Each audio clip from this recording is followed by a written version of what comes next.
आदरणीय दर्शकबिनहरूमा नमस्कार। म विजय सिरपाली। आजको अर्को एउटा नयाँ एपिसोडमा यहाँहरूलाई हार्दिक स्वागत छ। अहिले सामाजिक सञ्जाल फेसबुक, टिकटक, युट्युब, इन्स्टाग्राम लगायत थुप्रै सोसियल मिडियाहरूमा भाइरल भएको एउटा फोटो अथवा भिडियो तपाईहरू सबैले सायद देख्नु नै भएको होला। त्यो हो डाङ जिल्लाको भक्तबहादुर विक र उनकी स्वर्गीय श्रीमती आशा कुमारी नेपालीको। भक्तबहादुरकी श्रीमती 2 वर्ष पहिले पेटको क्यान्सर भएर मृत्यु भएको थियो।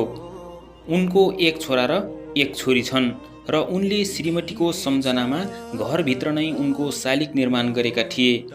तर उनले घरभित्रै सीमित रहेर स्वर्गीय श्रीमतीलाई यसरी माया गरी उनको भौतिक शरीर नभए पनि मनमुटुमा सजाएर राखेका थिए र उनको नजरको अगाडि स्वर्गीय श्रीमतीको शालिग सजाएका थिए। त्यही भिडियो र फोटोहरू अहिले उनले सार्वजनिक गरेका छन् र जताततैबाट उनलाई प्रशंसा र सकारात्मक कमेन्टको वर्षा सुरु भएको छ। जसरी भारतको ताजमहल राजाले रानीको सम्झनामा बनाएका थिए, नेपालको पाल्पा जिल्लामा रहेको रानी महल पनि राजाले स्वर्गीय रानीको सम्झनामा निर्माण गरेका थिए।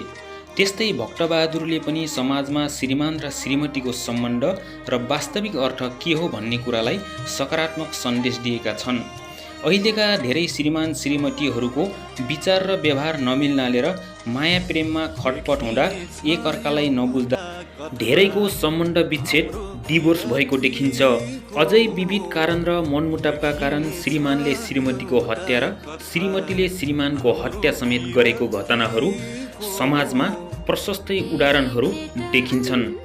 तर डाङका भक्तबहादुरले स्वर्गारोहण भएकी श्रीमतीलाई समेत कहिल्यै नबिर्सने गरी मनमुट र आँखाको नानीमा जीवन्त राखेको समाजमा एउटा अद्वितीय उदाहरण र नमुना देखाएका छन्। उनले श्रीमतीकै बारेमा आशा नामक पुस्तक पनि छपाए। तर अफसोस यस्तो युगल जोडीलाई भगवानले पनि छिट्टै छुट्याइदिएको छ। विडम्बना ती साना कलिला आँकुरा नानी बाबुहरूलाई आमाको अभाव सधैँभरि खट्किरहने भयो। तर बाबाले पनि आमाको मायाको अभाव समेत हुन नदिनेछन् भन्ने हामी सबैलाई पूर्ण आशा र भरोसा रहेको छ। मलाई विश्वास छ तपाईहरूले पनि यस भिडियो मार्फत र भक्तबहादुर विकको सामाजिक सञ्जालमा राखिएका भाइरल भिडियो र फोटोहरूले पक्कै पनि केही सकारात्मक र महत्त्वपूर्ण कुराहरूको मनन गर्नुभएको होला। हामीले पनि जिउँदो श्रीमान र श्रीमतीहरूको सम्बन्धलाई प्रगाढ, सुमधुर र सुखमय, शान्तिमय र दया, माया र स्नेहपन बनाऊ। खायो मुटु कुटु कुटु प्रिय तिम्रो यादले खायो मुटु कुटु।